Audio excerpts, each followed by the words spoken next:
Ladies and gentlemen, thank you for standing by and welcome to the Dynatrace Fiscal Second Quarter 2021 Earnings Conference Call. Please be advised that today's conference is being recorded. I would now like to hand the conference over to your speaker today, Noelle Ferris. Great. Thank you, operator, and good morning, everyone. With me on the call today are John Van Siclen, Chief Executive Officer, and Kevin Burns, Chief Financial Officer. Before we get started, please note that today's comments include forward-looking statements, including statements regarding revenue and earnings guidance. These forward-looking statements are subject to risks and uncertainties and involve a number of factors that could cause actual results to differ materially from those expressed or implied by such statements. Additional information concerning these factors is contained in Dynatrace's filing with the SEC, including our annual report on Form 10-K and quarterly reports on Form 10-Q. The forward-looking statements included in this call represent the company's view on October 28, 2020.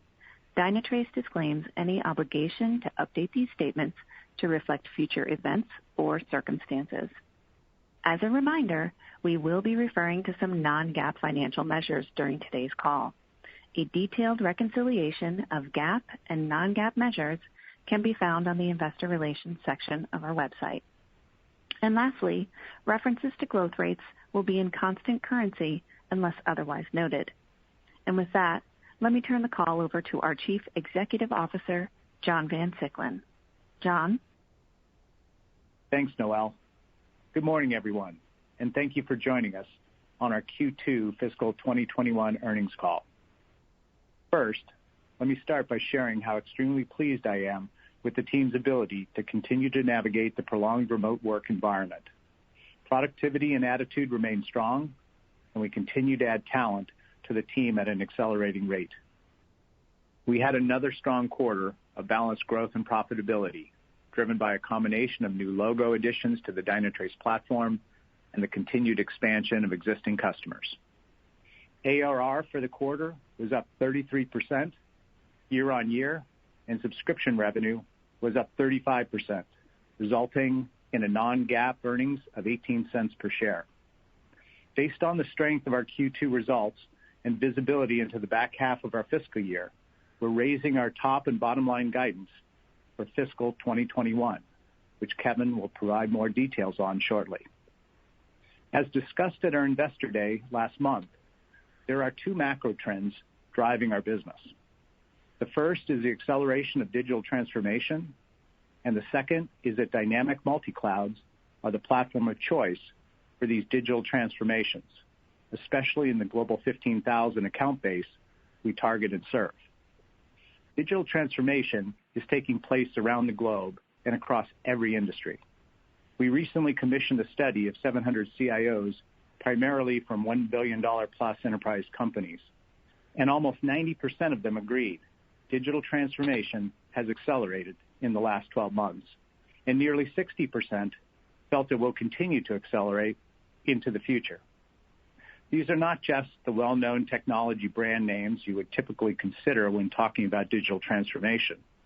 These are retailers, financial service providers, manufacturing companies, public sector agencies, and others who realize digital transformation is essential to the success of their businesses moving forward. As digital transformation accelerates, so does the scale and complexity of dynamic multi-clouds underpinning these programs. In the same study, 86% of CIOs said they're using modern architectures, which include cloud-native technologies and platforms such as Kubernetes, microservices, and containers. As the use of these technologies grow rapidly, customers are seeing massive increases in complexity, dynamism, and frequency of change. The volume, velocity, and variety of data produced by these environments is growing exponentially, and the importance of these cloud ecosystems and the applications that run on them function flawlessly has never been greater. And interestingly, of the CIOs surveyed, 63% now say that the complexity of their clouds has surpassed a human's ability to manage them. And 70% said their team is forced to spend too much time doing manual tasks that could be automated. These trends are rapidly expanding the size of our market. As I shared at our Investor Day, our bottoms-up TAM for our targeted Global 15,000 market segment has grown from $20 billion to $32 billion in just the past 18 months, and we see no reason why TAM expansion should not continue in the markets and use cases we support. With this rapidly expanding market fueled by long-term macro trends as a backdrop, I'd like to make 3 points this morning, which I believe will help illustrate the sustainable growth opportunity we see ahead. First is that our platform approach to modern cloud observability is uniquely positioned for the customer segment we target and serve.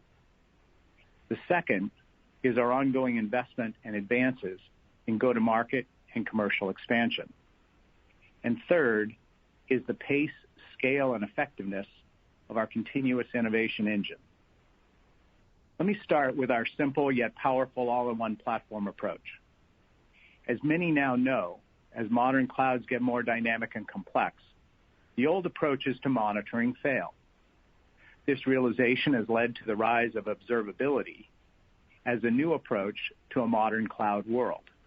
Though we are in the early days of this movement, we are seeing 3 approaches to the observability opportunity. The first is what we call do-it-yourself. We see this in a growing number of engagements. A company realizes their old tooling will not work. They begin to cobble together multiple quote-unquote modern tools, get an open-source database and dashboarding software, and throw their best engineers on it to figure out how to regain visibility and control. This seems easy at first, but to larger companies with diverse infrastructure needs, a growing number of cloud-native applications, and an increasing number of DevOps teams innovating more and more frequently, scale and complexity quickly prove this manual do-it-yourself approach to be unsustainable. Second is a suite approach from a single vendor. Separate observability tools to gather metrics, logs, and traces, each with their own siloed data structure, loosely integrated, often with not much more than a dashboard UI and a query language to quote-unquote unify them. The fact that all the tooling comes from a single vendor checks the boxes of tool and vendor consolidation, but it holds little advantage over the do-it-yourself approach. Customers still manually configure, script, baseline, analyze, troubleshoot, and so on. All very time-consuming, resource-intensive, and unproductive in advancing digital transformations. The third approach is the one Dynatrace ascribes to, a unified platform approach in which all data, metrics, logs, traces, and in our case, a lot more, are unified in a common data model with proper context of dependencies and relationships. We do all this automatically, and we do it at massive scale. And what's most important to note is that data gathering and dashboarding are just a start for us. Through advanced analytics continuously applied in real time, we add understanding, predictability, and actionability on top. It's here where customers regain time and leap ahead in efficiency, speed innovation, and lower cost. It's here where they transform how they work. We believe we are currently unique in a unified platform approach with sustainable advantages in automation and intelligence to make digital transformation easier and faster for our growing customer base. In fact, last quarter, we added 133 new logos to the platform, including Quest Diagnostics, Kohl's, Pfizer, Universal Music, and Vail Resorts. And we continue to see nearly a third of our new land deals with 3 or more modules, a reason our landing ARR per customer is climbing. This brings us to nearly 2,600 customers on the Dynatrace platform, and we are confident we can add 300 or more new customers in the second half of our fiscal year. Along with healthy new logo growth, we expanded hundreds of customers as well. Application workloads are expanding in the majority of our customers' clouds. Many applications are scaling further than ever before. Mobile user experience has been exploding for a growing number of customers, and the cross-sell of our infrastructure module continues to gain momentum. Not only was our net expansion rate above 120% for the 10th consecutive quarter, our ARR per customer climbed to $234,000, up 14% from a year ago. Our platform strategy, in which adding a new module leverages the power of automation, advanced analytics, and AI built into the core of our platform, is gaining traction within our customer base and with our growing cloud partner network. This brings me to the second topic I'd like to discuss, our commercial expansion, including the expanding role of cloud partners and technical alliances. We've talked about growing our sales organization at 20 to 25% this year, and I'm pleased to say we are on track. We continue to believe that our free trial-led direct sales approach is extremely well suited for a modern, highly differentiated offering targeted at the global 15,000 largest companies around the world. This said, we also believe that there is a growing place for regional and global cloud system integrators to provide leverage and reach. As digital transformation accelerates and more companies move from early simple cloud infrastructure to dynamic multi-cloud environments, cloud-savvy system integrators are playing a larger role across a much wider set of companies in advising them through their digital transformation journeys. As we continue to grow in both customer base and market awareness, cloud system integrators are embracing Dynatrace as a strategic piece in their go-to-market solutions. This is a big reason why we have launched our Cloud Partner Competency Program to assure the expertise of our partners and the success of mutual customers. In addition to cloud system integrators, we continue to lean into our cloud technology alliances with the three major hyperscalers, AWS, Azure, and Google Cloud Platform, as well as other key platform players such as IBM Red Hat, VMware Tanzu, and ServiceNow. Our tight and broad technical integrations with these platforms and co-selling relationships broaden our market access by making it easier for customers to find Dynatrace and by aligning our joint sales teams to co-sell to enterprise clients. In addition, AWS, Azure, and IBM customers can draw down their committed cloud spend to purchase Dynatrace, removing sales friction and accelerating close cycles. A great example of our deepening relationship with these cloud alliance partners is our recently announced relationship with ServiceNow. With hundreds of customers and a growing set of cloud system integrators in common, such as Experian, Delta, and DXC, we've seen an increasing opportunity to connect our platforms for expanded customer value. For over a year, we have worked closely with ServiceNow to coordinate our cloud entity mapping, the Dynatrace Smartscape with the ServiceNow platform CMDB through a Dynatrace Service Graph connector. This allows for both smarter ServiceNow workflows and change-aware AI from Dynatrace. We both see the opportunity to lead in the industry push to autonomous clouds, and together we plan to bring our joint customers and partners an entirely new level of intelligent automation to save time, increase efficiency, reduce risk, and accelerate transformational value. We believe that this combination of an expanded free trial-led direct sales organization combined with increasing leverage from a growing number of cloud partners is powerful and will drive solid new logo growth and ARR per customer expansion well into the future. This brings me to the third topic I'd like to cover this morning, the strength of our innovation engine.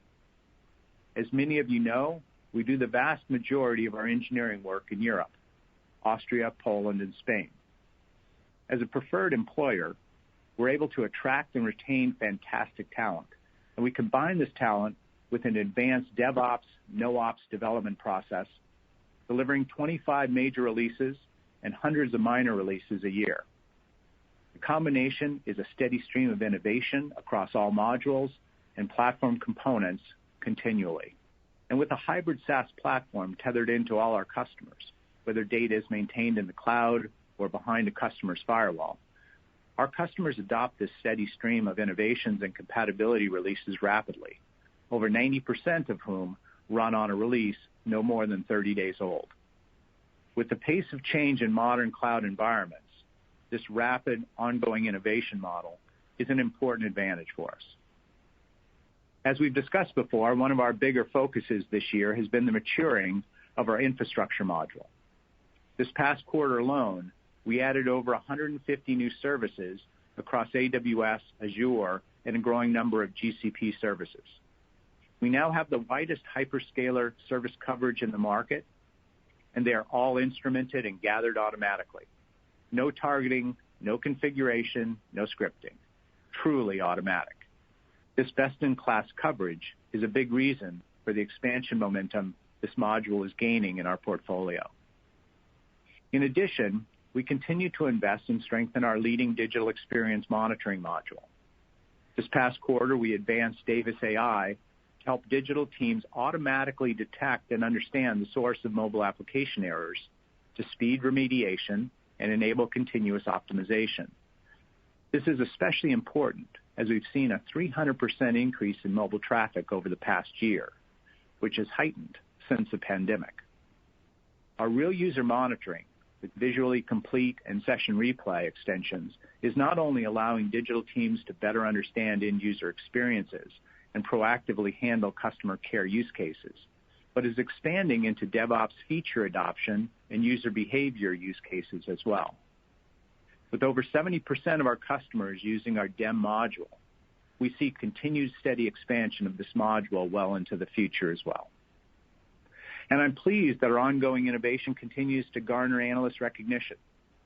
This past quarter, Dynatrace earned the top spot in ISG's Cloud Native Observability Quadrant, and we also earned Gartner's Peer Insight Customer's Choice for Application Performance Monitoring. We are proud of this, of course, but what is even more important to me is that I consistently hear the same from our customers, that our technology leadership in modern cloud markets is strong, it's advancing, and it provides significant value at a critical time in the transformation journeys. Having covered a lot here, let me summarize. We have a leadership position in a massive, fast-growing market.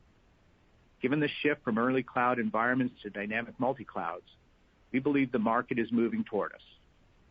Our lead in unified platform, automation, and intelligence sets us apart in observability today and will be a sustainable advantage for us as companies continue to modernize and advance their cloud platforms. To take advantage of this technology and value lead, we continue to invest aggressively in commercial expansion, including the cloud partner leverage opportunity we see emerging. And we continue to advance our differentiation and add to our portfolio through a highly talented, highly efficient innovation engine that's growing rapidly as well. We like our organic approach as it enables a tighter, more unified platform with quicker time to value, lower cost of ownership, and easier collaboration than any alternative.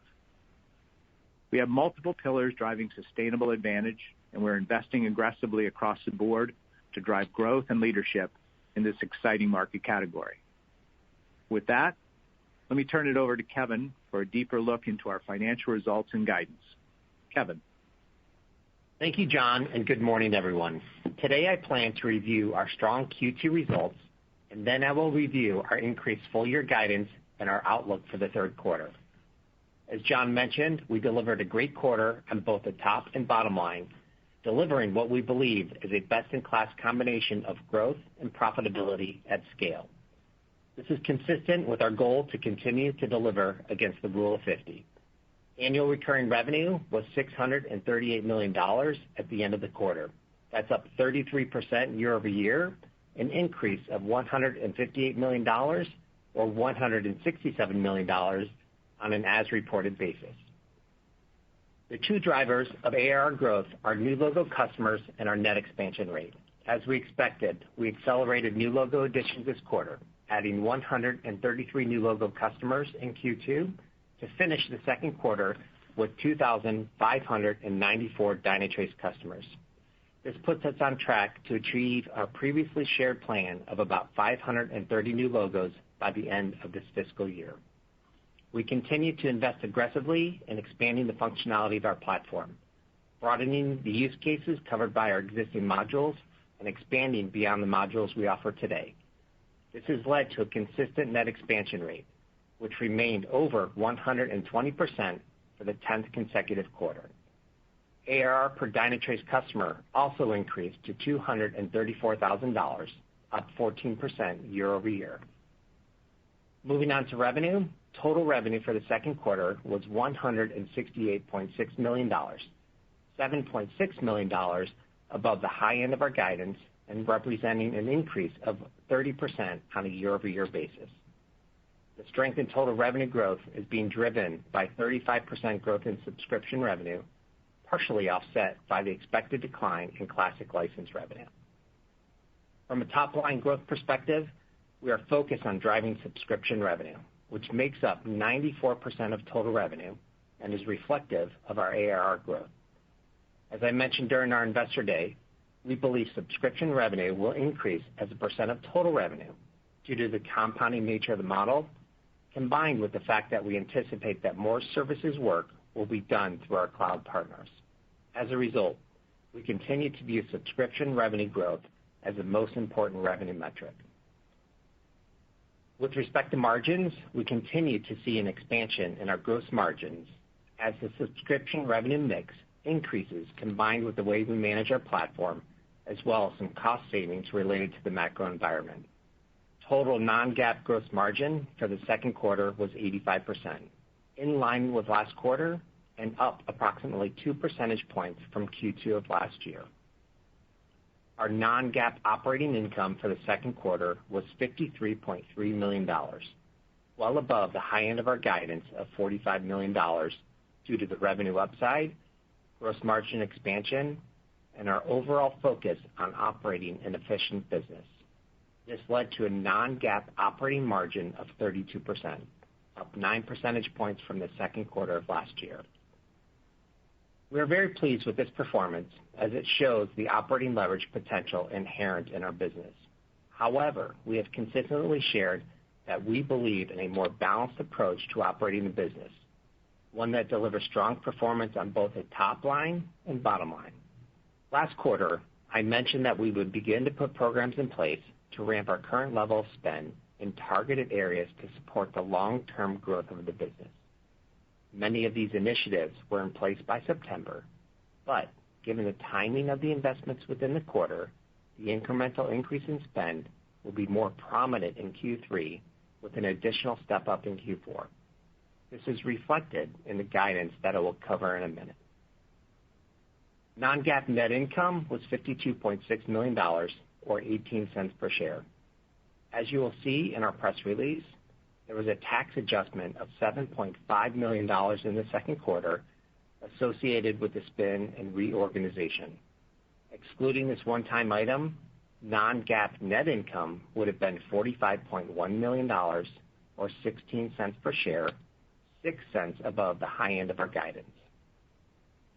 Turning to the balance sheet, as of September 30th, we had $248 million of cash.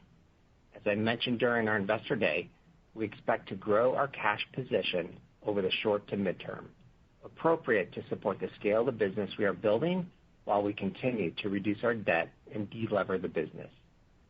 Our long-term debt was $481 million at the end of Q2. That's down $30 million sequentially due to a principal repayment that we made early in the quarter. Following on our commitment to reduce our outstanding debt, we made a principal repayment of $30 million during October, reducing our debt to about $451 million. On a trailing 12-month basis, our unlevered free cash flow was $154 million. As we have mentioned before, our cash flow is subject to seasonal variability tied to the timing of our bookings and renewals, with our strongest cash generation occurring in the last quarter of our fiscal year. We continue to expect to deliver full-year unlevered free cash flow margins of 29 to 30%. Before I move to guidance, I'd like to call out that all references to growth rates will be in constant currency unless otherwise noted. Also, please note that with our global presence and European R&D footprint, we look at our business as generally hedged from a P&L perspective. Over the last 12 months, we have seen 2 points of negative impact from currency on our top line. We expect the mix of the business to drive an FX tailwind in the second half, which will essentially neutralize currency impact on revenue for the year. Our guidance continues to reflect these changes and should pose minimal risk to our outlook. I'd also like to give a brief update on how COVID-19 is impacting our business. The highly affected industries we outlined in previous quarters, which represent about 20% of our business and include areas such as transportation, hospitality, retail, and energy, continue to hold up well in Q2 as renewals of existing customers remain strong. Now, more than ever, customers in all industries recognize the importance of digital transformation and the automation and intelligence that Dynatrace can deliver. One of the great things about our business model is that it is resilient and predictable. With these attributes and our visibility into the pipeline, we feel confident about executing our plans. As a result, we are raising guidance for fiscal 21. We are raising our ARR guidance to $721 to $727 million, representing 25 to 26% growth. We are raising our total revenue to $668 million to $675 million, representing year-over-year growth of 22 to 24%. And we are raising our subscription revenue to $624 to $630 million, representing year-over-year growth of 28 to 29%. For the full year, we expect non-GAAP operating income to be in a range of $186 to $191 million, and our non-GAAP EPS of 55 to 57 cents per share. As discussed on prior calls and at our Investor Day, we are a growth company with a lot of runway ahead of us. We believe we are well positioned to deliver against our goal of building a multi-billion-dollar category leader. As such, we plan to continue to accelerate investments to support ongoing platform innovation and commercial expansion efforts. Operating margins are expected to be very healthy in the second half of the fiscal year, but lower than Q2, which ran well ahead of our expectations, primarily due to the strength of our revenue. I would also note that we anticipate tax expense to be in the range of $6 to $8 million in the back half. Our full-year guidance includes an annual effective cash tax rate of approximately 8%, compared to our previous guidance of 11%. And to reiterate, we continue to expect unlevered free cash flow margins to be approximately 29 to 30%, resulting in $192 to $200 million of unlevered free cash flow.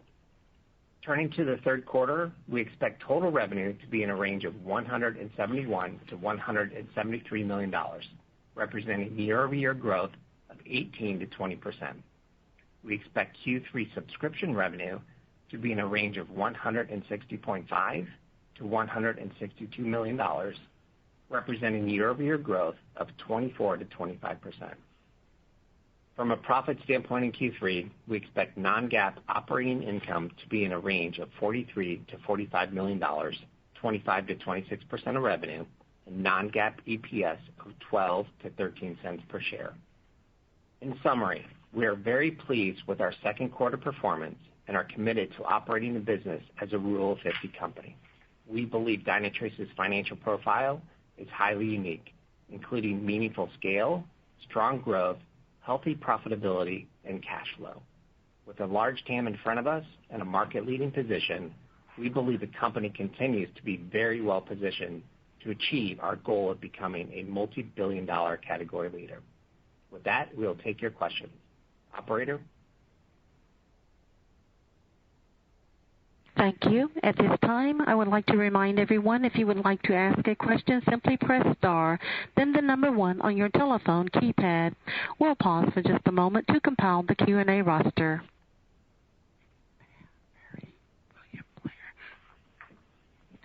Your first question comes from Havan Furry with William Blair.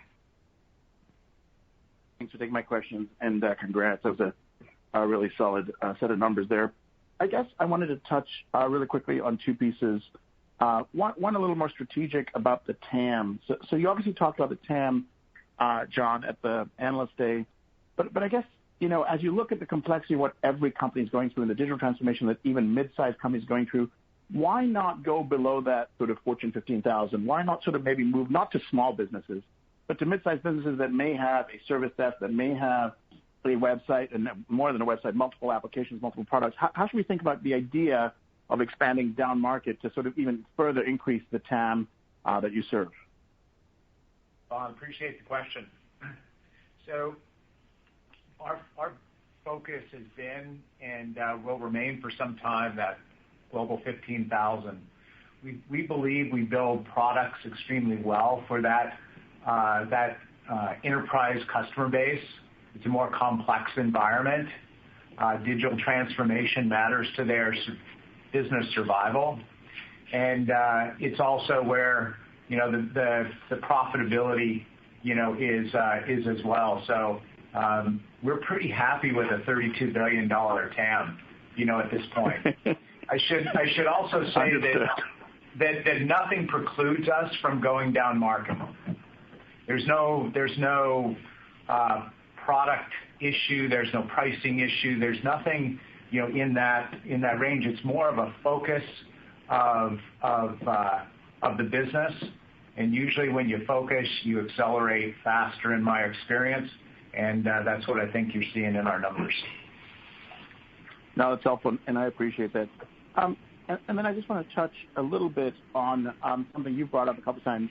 So the digital experience piece, you talked about 70% of customers being attached to it. You talked about strength in the log piece. Just some sense on sort of as these initial customers are the newer customers landing, are you seeing them land with multiple products? And what is the attach rate? Is there a pattern in the attach rate for some of the newer products for the new customers? Thank you. Another good question, and yes, we are seeing the attach rate of multiple modules with new customers increasing. So I think at Analyst Day we talked about 30% of new logo customers, are landing with 3 or more modules. And I think what we're seeing, and it's starting to come through in our sales cycles and sales data, is that we're starting to see a gradual shift now. It's still early days, it's still small, but a gradual shift from sort of the APM landing zone we've talked about for the past year to an observability landing zone.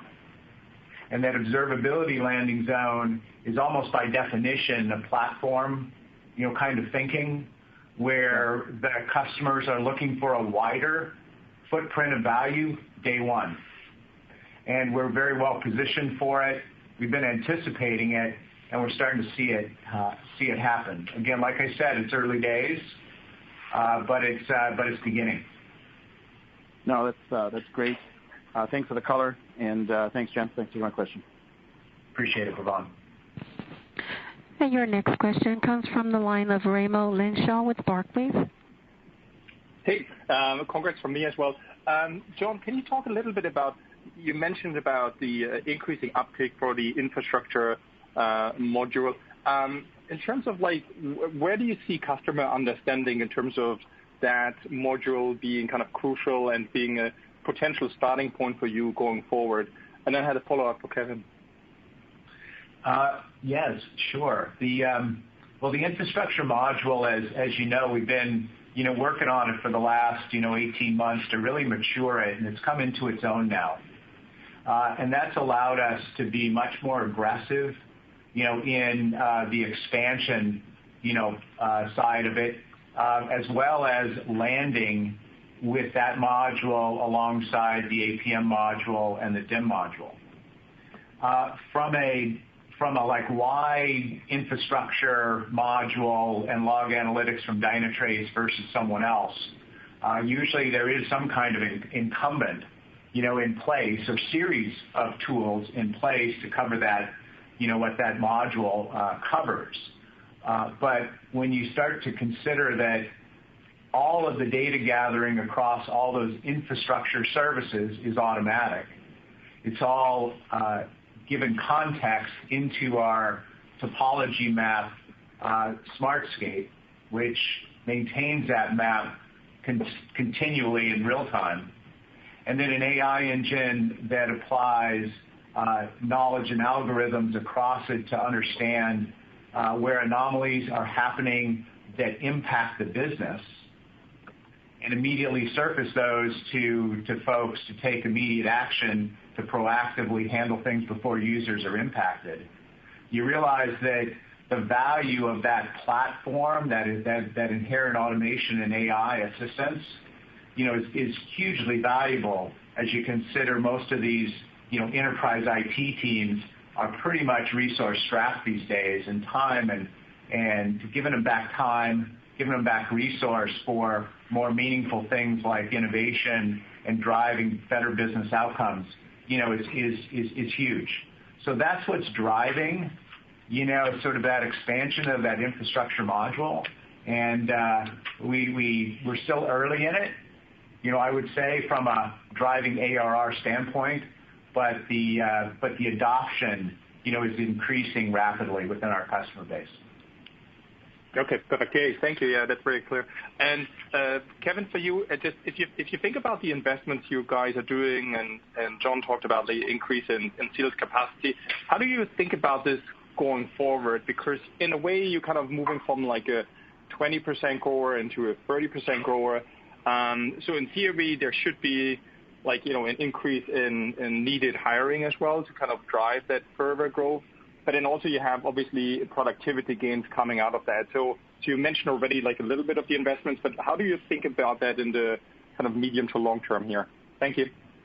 Sure. So I think if you take a look at our business model historically and you go back to fiscal 20, really what we're trying to work on in the next 2 quarters is to get back to those types of margins and investment levels. So if you look at our operating levels, our operating incomes, we're in the sort of the low 20% range, 23-24% range. And we had to step up in Q1 and Q2 as a result of COVID and some pauses in investments and travel and things like that. But what I will say is in September, we made significant progress in terms of hiring, both from an innovation standpoint in the R&D area, as well as in the sales organization as well, which we never took our foot off on the gas. So we're going to get margins down to that level. We've talked about that at Analyst Day. And when we think about over the longer term, what we are trying to do is maintain, as we communicated at Analyst Day, ARR growth north of 25% and continue to grow that top line. We want to balance that with investment, so as we said, so we're going to step on the gas a little bit here in Q3 and Q4 because we think the market is there and the product's there and there's a lot of opportunity. Okay, perfect. Thank you. Congratulations. Thank you. And your next question comes from the line of Matt Hedberg with RBC Capital Markets. Oh, hey guys, good morning, and I'll offer my congrats again. This is certainly not an easy environment. You guys are doing well. John, on the call you noted cloud system integrators are becoming more important, which is really good to hear and similar to what we've picked up in our checks. Can you remind us what percentage of deals are either partner influenced or maybe even partner led, and perhaps where that mix might go in several years? Sure. Yeah, so partner influenced is still the lion's share, which means your direct sales organization is doing sort of the finding and the development, and then run into the partners that help us sort of move deals along and that sort of thing. And what we're working on is more partner sourced opportunities, which are starting to happen. We've had a partner program, as we said at Analyst Day, for years, but it's this move from sort of boutique resellers of APM over to cloud system integrators who think of a wider platform that really sort of driving these digital transformations for customers. That is sort of the new opportunity for us.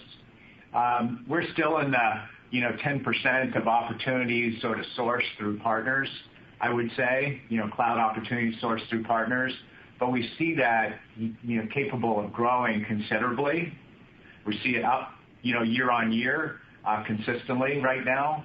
And when it becomes sort of a big push as it is for some other, billion plus companies, we'll start sharing more percentages and sort of what the pace is, of that. What I wanted to share, today is that we are starting to see the movement. We are leaning into it. We are getting more aggressive with it, and it will become a more meaningful sort of adjunct and augmentation to our go-to-market. That's great. And then, I wanted to it didn't come up today, but I know it came up at Analyst Day, but I wanted to circle back on, your intent to enter the application security market. It makes a lot of sense, I think, especially given Smartscape and your Davis technology.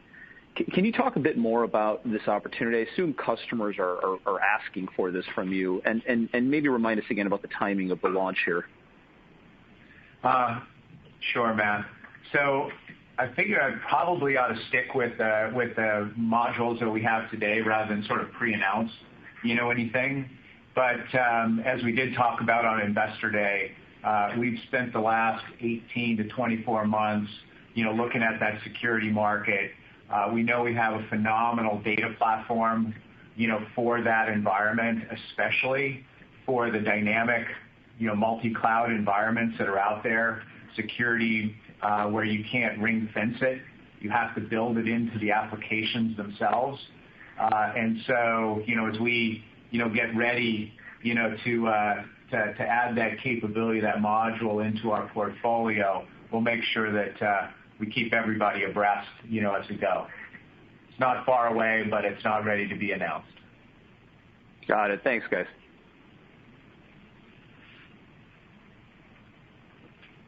And your next question comes from the line of Jennifer Lowe. And Ms. Lowe, please state your company name. Thank you. This is Jen Lowe from UBS. Great.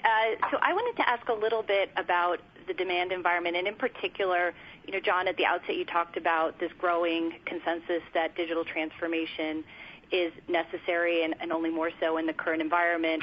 But sometimes in our field work we pick up that companies are conceptually on board, but maybe a little reluctant to commit to very big transformational projects in an uncertain time. So it's on their roadmap, but maybe not actually happening today. It's more, next year. I'm just curious, in that commentary, what nuances you're hearing in terms of those projects starting today versus being on the roadmap, but maybe more 2021 business for when things get a little clearer on the macro outlook. Sure, Jen.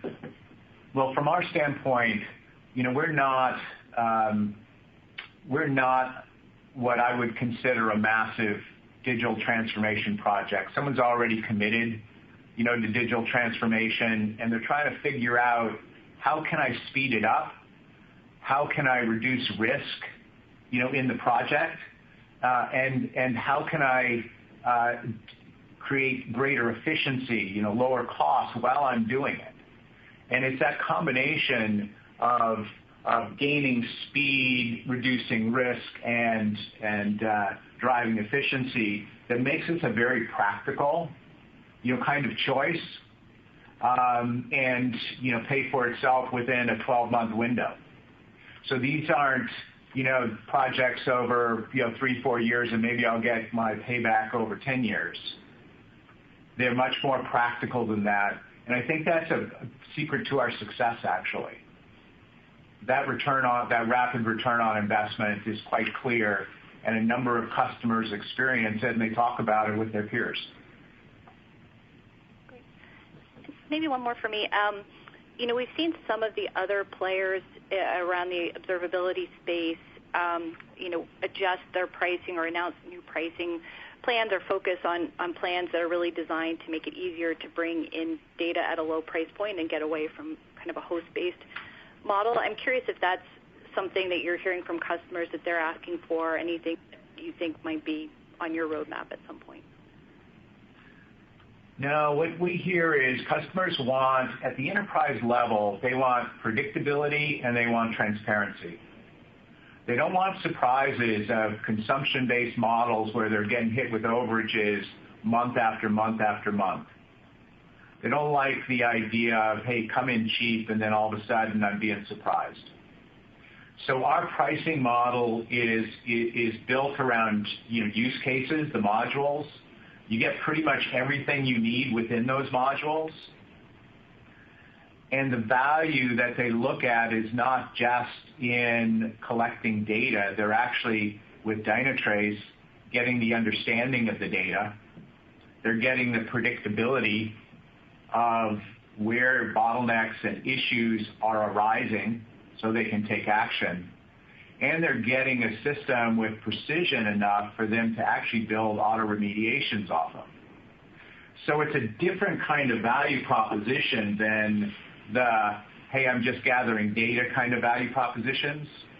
And I think that our pricing model, which we adjust all the time, by the way, as the market moves here, moves there, is working extremely well for our enterprise customers. And I don't see really any reason to sort of change it at this point in time. Great. Thank you so much. And your next question comes from the line of Sterling Auty with J.P. Morgan. Yeah, thanks. Hi, guys. John, in your prepared remarks, you kind of touched upon automation, some of those advanced capabilities, which brings to mind AI ops, at least from my thought. I'm just kind of curious, what is the penetration of those advanced automation AI ops capabilities at the moment inside the customer base, and what kind of revenue run rate or spending uplift do you get when customers go to that level? It's a good question, Sterling. Built into the platform is the AI ops, capability. So every Dynatrace customer, enjoys it at some level. But how many actually take that from the Dynatrace platform and extend it beyond it is probably, I think, as we've been looking at, sort of different environments, we're somewhere in the, 10 to 20% range of customers extending beyond. Some of them are, pretty obvious ones, like connecting with a ServiceNow environment.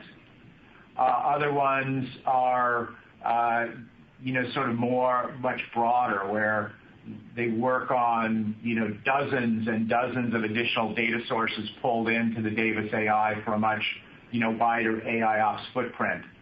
The way we monetize that is we charge for ingestion of third-party data that doesn't automatically, come in via the one agent. It's not a large amount of our revenue stream, but it's becoming more meaningful over time. But I think as we go, you'll see us do more and more work in a broader AI ops footprint.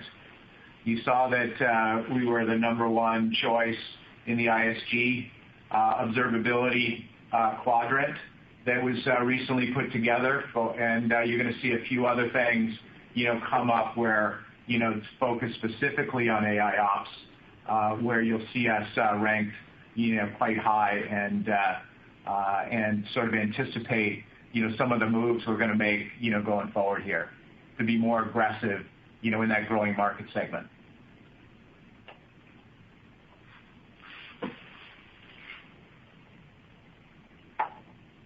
And your next question comes from the line of Keith Bachman with Bank of Montreal.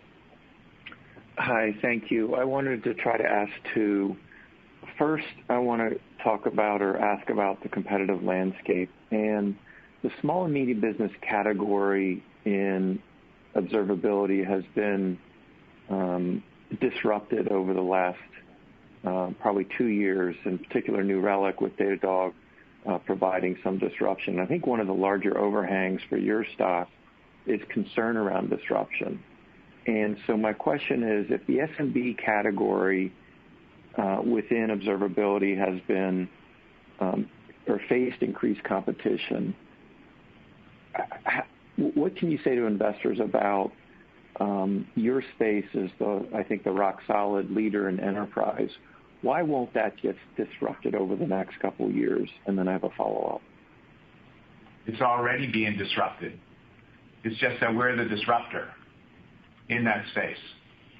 We're the ones that have been bringing modern observability to that enterprise segment for the last 4 years. We're the ones with the full stack platform. We thought about it, thoroughly, that it was more than just the data, that it was the understanding of the data, the predictability, the predictive analytics, the ability to take action immediately, quickly, precisely.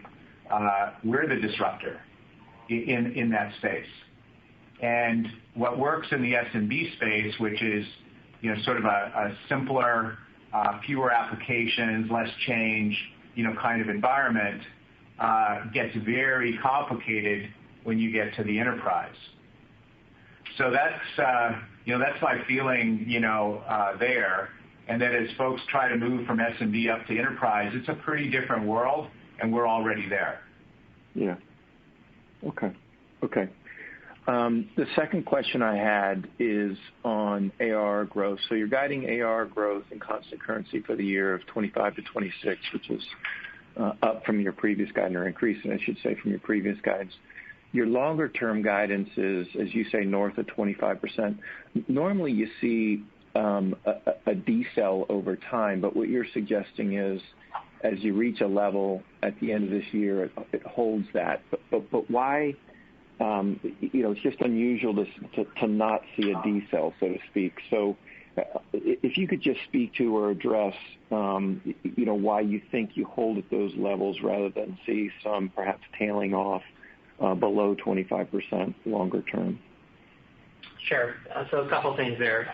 So the first thing I would say is, as we discussed again at Investor Day, we will be facing, and we are currently facing, some headwinds on our ARR growth due to the perpetual runoff of licenses. And those, as we discussed, over the next 4 to 6 quarters, will be a headwind to ARR growth. So that's sort of on the negative side. And as we come out of fiscal 22, those headwinds to ARR growth will disappear. However, if you think about the investments that we're making today, that's what makes us very optimistic about the future ARR and sustainable growth. Our goal this year is to grow sales and sales capacity by 25%. We're on track to do that. Things are going very well from a sales standpoint there.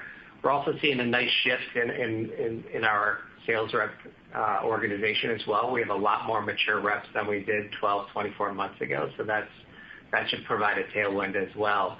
And I'd say the third thing is, we talked about before, is we are no longer working on converting our base from Classic to the Dynatrace platform.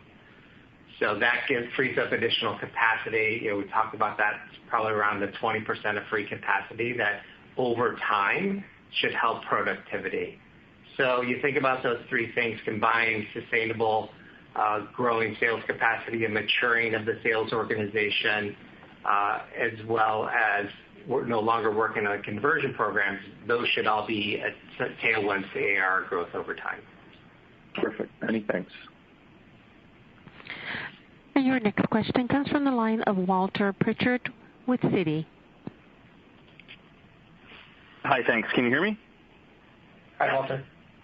Hey, so I guess starting out, just on the 133 customers you added in the pipeline you're building for the second half, can you talk about the trial activity? How much of those are coming in through free trial, or are most coming in through the traditional sales motion where trials are not a big part of it? Most everything involves a free trial. Whether we stimulate the customer and suggest that they investigate that way, or whether they've already investigated, done their homework, and come in, that way from their own investigation before we even touch them. The free trial accelerates the sales cycle no matter which way the customer comes in or the prospect comes in. In fact, it also accelerates expansion, because it's an easy way for customers to pass on to their colleagues in other departments or other application stacks. Here's something you ought to look at, and it accelerates that early investigation stage. So that's why we call it sort of a frictionless enterprise, kind of program, because that free trial is involved in almost every, engagement. Got it. And then as we think about the 300 that you talked about for the second half, can you help us understand, you talked in the past, I think last quarter and 2 quarters ago, about there is some headwind from the macro and so forth. How much headwind do you think you still face in adding somewhat from around 300 customers? And do you think you've already converted or converted all your sales capacity to be able to add new customers? Or do you think that 300 is still kind of work in progress and you could actually see improvements as you look into next year? So a couple things. So there is no question that trying to build relationships with enterprise customers where it's a more complex sale, usually multiple people involved in making decisions, is harder over Zoom than it is face to face. At the same time, we're getting better at it, and customers are getting used to it.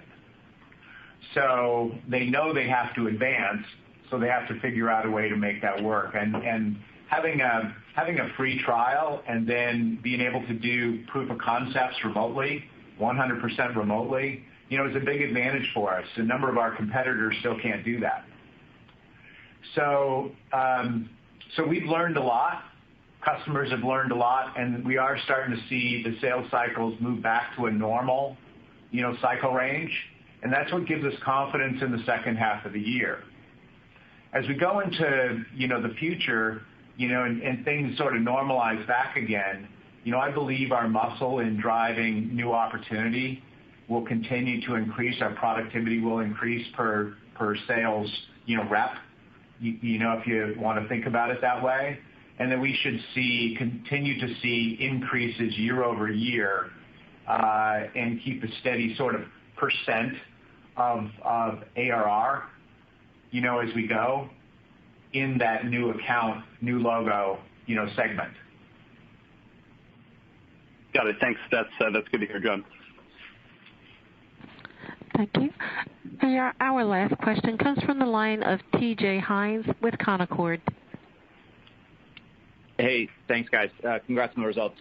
John, just one from me. So one of the questions I get from investors as they try and make sense of the competitive landscape is whether it's easier to expand from APM to infrastructure or from infrastructure to APM, right? And given your model, I know how you'll answer the question, but maybe you could just talk about why you think that's the case. Well, so first of all, we continue to believe that the application layer is the strategic layer of value. It's where IT meets the business. A CEO doesn't want to talk about infrastructure. They want to talk about, business outcomes that are driven by business applications. So that's sort of the first thing. The second thing is very few people have figured out how to do automatic application observability at scale. And in the cloud environment, that means you have to actually observe everything at once because it's all virtualized software. That's a very difficult challenge. There's hundreds and hundreds of compatibility idiosyncrasies with all the frameworks, all the layers, all the languages, et cetera. So that's always been sort of that difficult barrier. Otherwise, everybody be doing it, and you'd see dozens of people in the upper right quadrant of the Gartner, APM Magic Quadrant. So that said, our view is, infrastructure has its own, peculiarities and uniquenesses. And it's taken us, as I said, 18 months, and we still have more work to do to get our infrastructure module to a mature level, in that segment. So no segment is easy. But we view the infrastructure segment as a logical extension that we're fully capable of addressing, and one that goes hand in glove with the application layer when you get to enterprise observability and the use cases and extensions thereof. Yeah. Okay, that's helpful color. Thanks, guys. Thanks, TJ. I think we're sort of out of time. That was the last question. So let me just say thank you. We believe we have a fantastic opportunity in front of us with a massive market and a well-differentiated product. We have a great balanced business that you can see. We're going to continue to invest, as Kevin said, in commercial expansion and continuous innovation, which has served us well. And we look forward to catching up again in late January, early February to cover our Q3 results. Thank you again. Enjoy your mornings. And thank you. Ladies and gentlemen, this concludes today's conference call. Thank you for your participation. You may now disconnect.